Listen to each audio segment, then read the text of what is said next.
喂，大家好啊！我係 James，咁啊，歡迎嚟到 James，乜都同你講。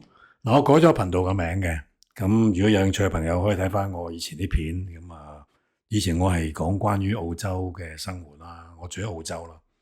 咁咧，James 咧就係比較喜歡關注喺日本嘅事情啊，古靈精怪嘢。咁所以呢個台咧，以後咧係會講多啲日本嘅有趣嘅事情啊，古靈精怪嘢等等啦。好啦，長話短說，開波。嗱，今日咧係要同朋友們咧係分享一則嘅日本發生嘅新聞，咁係一則嘅兇殺案。咁如果朋友們咧覺得嘅話，呢個題目話乜咁樣嘅咁可以暫時咧係聽下第二樣嘢先。咁呢則兇殺案咧係發生於舊年嘅2025年嘅12月31號嘅晚上。咁距離而家係10零日左右啦。咁佢係發生喺茨城縣嘅水戶市。咁距離東京都幾遠下嘅。嗱，案發嘅事主咧係一位女性啦，咁佢叫做係小松本遙，31歲。咁佢係一位自僱經營者嚟嘅，佢係做指甲美容嘅，咁咪喺自己屋企做。咁而案發地點咧係一個係日文叫做 apart， 咁應該咧係一啲嘅一戶建咁嘅建築物啦，2層左右啦。咁係咪成個2層都係佢咧？咁我就唔知啦。嗱，咁咧就根據警方報道咧，事主咧係被發現伏屍喺自己屋企嘅玄關部分。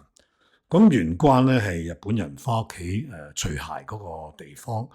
咁一般喺屋企嘅一入去就係噶啦。咁佢當時咧係頸部咧係懷疑咧俾一啲利器係割傷。咁而頭部咧亦都有10幾處咧係被襲擊嘅痕跡。咁亦都有骨折個頭部。咁而手部咧，兩隻手咧，亦都有10幾處嘅傷痕。咁根據警方嘅新聞報導啦，咁就話呢個女士咧係當時係懷孕嘅。咁好可能咧，佢係想保護自己嘅身體同埋嗰個胎兒啦。咁所以手部咧就受到嚴重嘅重創。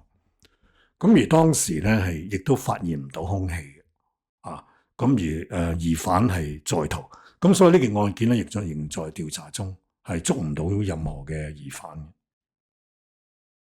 嗱，點解咧？我會係講呢一單新聞咧？因為我覺得係匪夷所思，完全唔能夠理解。呢個係一件好兇殘嘅案件啊！女死者手無寸鐵，而行兇者咧係非常嘅兇狠，非常嘅狼啊！割頸，頸係好重要嘅部位，通常割落去都冇命噶啦。另外就係、個頭10幾處咁嘅傷痕，隻手又有冚唪唥傷痕。咁如果幻想下嗰個情景，其實係非常恐怖。咁我只係咧係想呢段片係俾大家提供一個係警覺性啊，即係話當你喺任何國家，唔一定日本，任何國家，我住喺澳洲咁，如果係遇到啲陌生人啊，即係要提高一個警覺，特別係當你入屋企嘅時候。嗱，事發嘅詳細內容咧，大概係咁樣嘅。咁警方咧係發現女死者咧係冇着鞋嘅，咁而係着緊屋企嘅便服啊。咁而咧佢係屋企嗰個手機啊、銀包啊，亦都喺屋企啊。而屋企亦都冇一個被搜掠嘅痕跡啊，即係冇好凌亂。咁其實成件事都非常嘅迷離嘅，點解會咁樣嘅？而當日咧，案發當日咧，佢喺早上咧就同佢嘅先生就一齊出去購物去買嘢。咁之後咧，佢嘅先生咧就係冇幾耐咧就係去返工啊，咁啊剩低個太太。咁啊大概咧係下晝5點鐘左右啦。咁啊太太咧就係打電話俾佢丈夫。就話我而家咧就係翻屋企啦咁樣。咁其實係好合情合理啦，係咪？因為通常同家人報個平安啊，咁等家人即係唔好擔心咯。咁咧就到咗係大概7點鐘左右啦。下晝7點鐘左右，咁啊丈夫咧就放工翻嚟。咁啊發覺大門嘅電動鎖咧係冇鎖到嘅。咁已經係非常驚嚇啦！點解屋企度門鎖會冇鎖嘅個電動鎖？咁跟住咧，佢嘗試開道門咧，係開唔到啊，用佢嘅方法，咁最後咧係開到嘅。咁就係發現咧太太咧係伏屍喺玄關上面。咁而屋企嗰個窗門咧，所有嘅窗戶咧亦都係閂晒。咁佢係報警啦，咁係送到醫院嘅時候咧，冇幾耐咧就係不治啦。事後警方咧繼續調查咧，就係發現喺女死者嘅衣物上面咧係有一啲皮膚嘅微細嘅組織。咁而喺屋企嘅玄關附近咧，亦都有一啲係有血嘅鞋印。咁其實警方係懷疑緊咧，呢啲會唔會係同疑兇有關咧？會唔會係疑兇留低呢啲嘅物嗰啲皮膚組織啊，或者係啲腳印佢哋鞋咧咁成件事咧都喺度調查中。嗱，我個人觀點咧就係有幾點對成個案件。成個案件咧似乎發生喺由5點鐘到7點鐘之間啊，即是話咧太太係打電話俾丈夫報平安，咁之後丈夫就7點幾翻嚟啦。咁究竟喺呢2個鐘頭發生咩事咧？啊，真係冇人知。咁呢2個鐘頭真係好迷離，呢個係第一點，係非常嘅迷離。成件案件嘅關鍵就係呢個2個鐘頭裏邊。第二個值得去諗下個案件嘅話係，究竟呢個行兇係男定女咧？因為警方咧係從來冇講到行兇者呢個疑兇究竟係男抑或係女，冇講。咁我就係會覺得真係唔知嘅啊。咁呢個係值得考量嘅，究竟係男乜女人咧？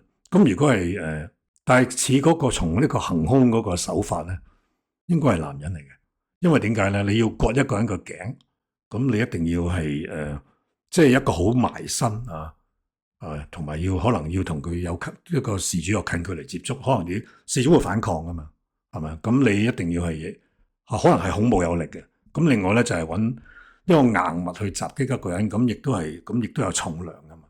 咁似乎呢啲外在因素咧，就係可能係一個男性。咁另外一個因素咧，第3點咧，我亦都去諗下就係會唔會熟人所為咧？啊，正話呢個係一個白撞嘅，我哋叫做即係乜都唔知嘅亂 random 啊，呢個係隨機嘅，就話白撞咧咁。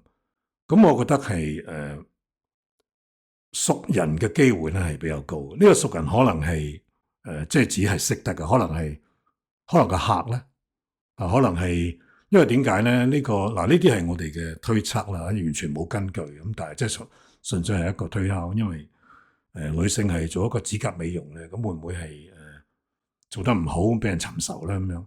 咁唔知噶嘛，可能做到好唔滿意，整到係好唔妥咁，會唔會係熟人？會唔會係另外一個值得考量嘅就係話警方係提到呢個女性係懷孕，咁會唔會係同呢個懷孕呢一點有關咧？咁呢啲要交俾警方啊，可能係會唔會係丈夫嘅外遇啊？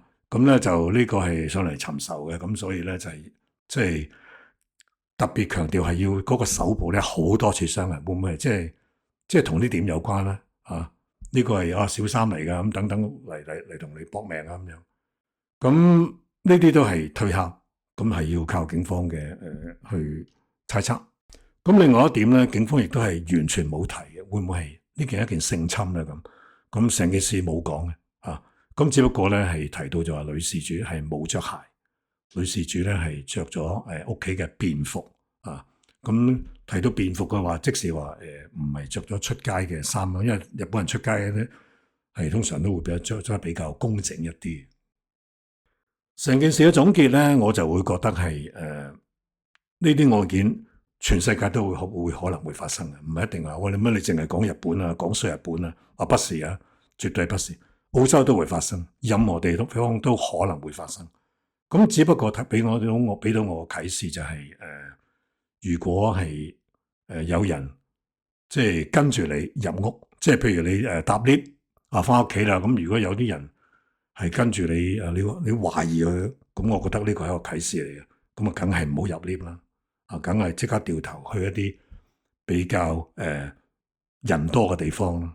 咁如果你話你屋企冇 lift 嘅，你去到走廊啦，就嚟係到屋企啦，咁即刻唔好入啦，即刻揾一啲可能敲門啊，去第啲人求救啦，盡量去一啲人多嘅地方啊。總結就係希望提高一個警覺啊。